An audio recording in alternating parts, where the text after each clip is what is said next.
Elles représentent un secteur essentiel. Les associations emploient à elles seules 200 000 personnes rien que dans les Hauts-de-France.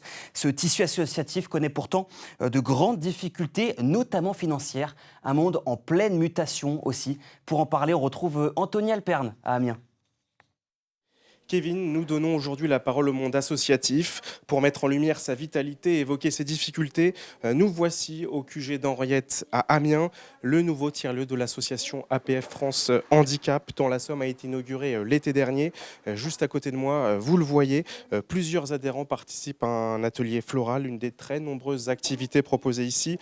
Pour en parler, je rejoins Lucille Leroy. Bonjour. Bonjour. Vous êtes chargée de développement des actions associatives de la structure. Ce projet, il a mis 5 ans à voir le jour. Concrètement, qu'est-ce que vous imaginez ici? Qu'est-ce que vous proposez dans votre établissement? Donc, c'est un projet qui a été co-construit avec nos adhérents, bénévoles, adhérents et salariés de l'association. On voulait faire évoluer les délégations en des tiers-lieux inclusifs pour ne pas rester dans l'entre-soi, pour qu'il y ait une mixité de public, que différents publics se rencontrent, personnes en situation de handicap ou non. Et donc, on a des ateliers de lien social qui sont menés durant tout le mois par des bénévoles. Donc, comme aujourd'hui Catherine qui mène l'atelier art floral, mais il y en a plein d'autres, des ateliers culinaires, manuels, théâtre à découvrir. L'aide aux personnes, c'est vraiment la vocation des associations. C'est important de préserver ce modèle. Pour nous, oui, c'est important. C'est le cœur de l'association. C'est ce qu'on a voulu mettre en place dans ce lieu et c'est ce que nous proposons au quotidien grâce à des bénévoles. Comme vous, près de 35 000 associations sont recensées en Picardie.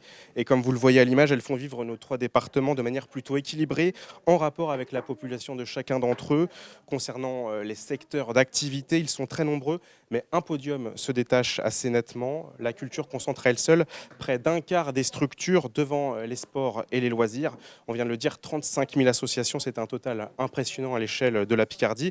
Pour faire vivre et animer toutes ces structures, j'imagine qu'il faut des petites mains, des bénévoles. Est-ce que vous vivez, vous, une certaine crise de l'engagement associatif ici ?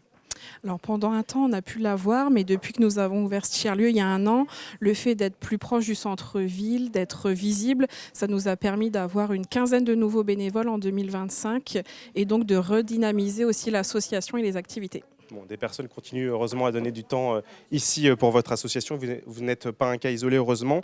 Illustration dans une épicerie coopérative amiénoise. Elle est gérée par des habitants avec un objectif, permettre à chacun de manger à moindre coût. Lucie Cailleret et Delphine Dubourg. Amélie, mère de famille de 41 ans, ne compte plus le temps passé au sein de cette épicerie. Là, c'est bon. Les boîtes de châtaigne, t'en as? T'as pas de boîte de châtaigne? Avec d'autres habitants de son quartier, elle propose à la vente des produits fournis par la banque alimentaire et un maraîcher. On se base par rapport au prix du magasin et en fonction de ce qu'on a, on fait 50% moins cher. Ça sert à beaucoup de personnes? Oui, énormément. Moi en particulier par rapport à mes enfants, le lait, parce que je sais que le lait c'est extrêmement cher. C'est quasiment 6 € un pack de lait. Là en l'occurrence ici je le paye 2,40 €. Ici, tout le monde est à la fois bénévole et bénéficiaire. Pas question de revenus, il suffit de payer une adhésion de 3 € à l'année et surtout, s'engager à donner de son temps. Produits secs, il y a quelqu'un, légumes, il y a quelqu'un, pointage, il y a quelqu'un.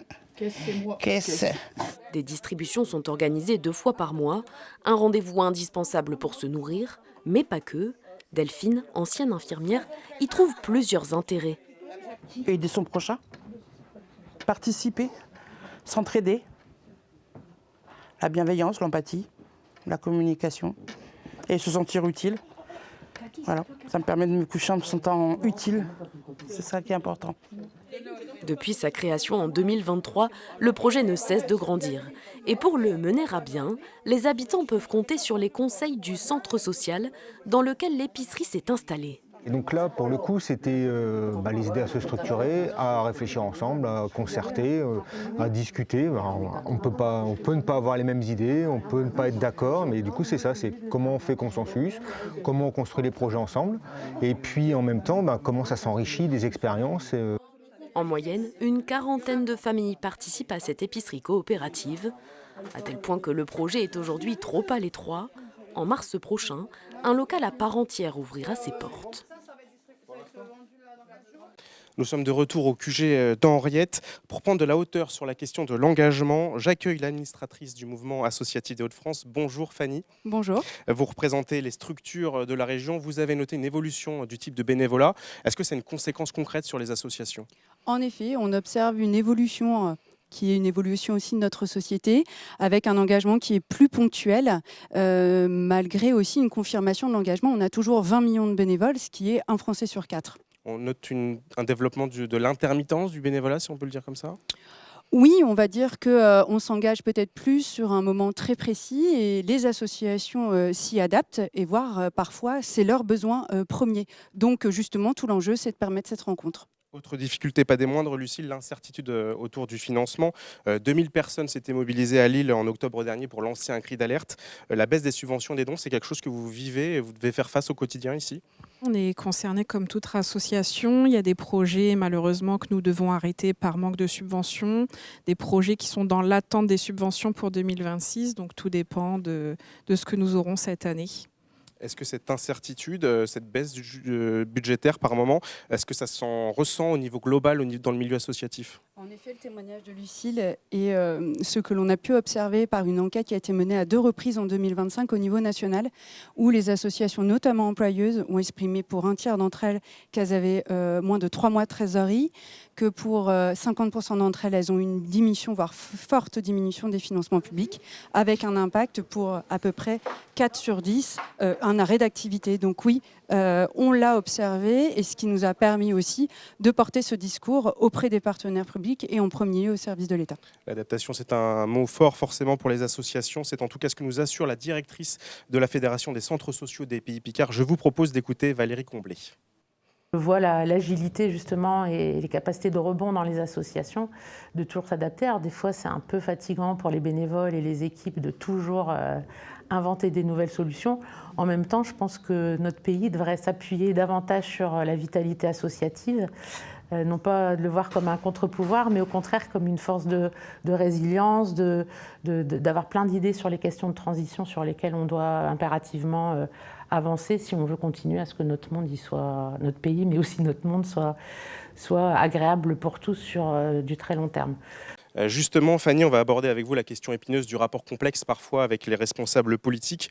Vous avez invité lors des dernières élections européennes en 2024 certains candidats pour évoquer la question de la vie associative. Quelle était votre démarche à l'époque ? C'est l'un des objets du mouvement associatif, c'est d'être en dialogue avec les partenaires publics. Donc ce type d'invitation, il se réitère aussi avec d'autres partenaires, en premier lieu avec les services de l'État, avec le conseil régional. Tout notre enjeu, c'est de maintenir le dialogue pour que les remontées de terrain que nous font les associations puissent être entendues par les partenaires publics et qu'elles puissent agir et on va dire pouvoir permettre de faire le pas de côté où évoluer les politiques publiques et les dispositifs. Vous avez la sensation en quelques mots d'être vraiment prise en compte dans les décisions politiques ? Le dialogue existe en région Hauts-de-France, on a bien conscience que ça n'existe pas ailleurs. Tout l'enjeu, c'est de le maintenir et de le renforcer. Merci beaucoup à toutes les deux d'avoir accordé cet instant d'échange. Un secteur qui, je le rappelle, Kevin, représente près de 10% des emplois dans les Hauts-de-France.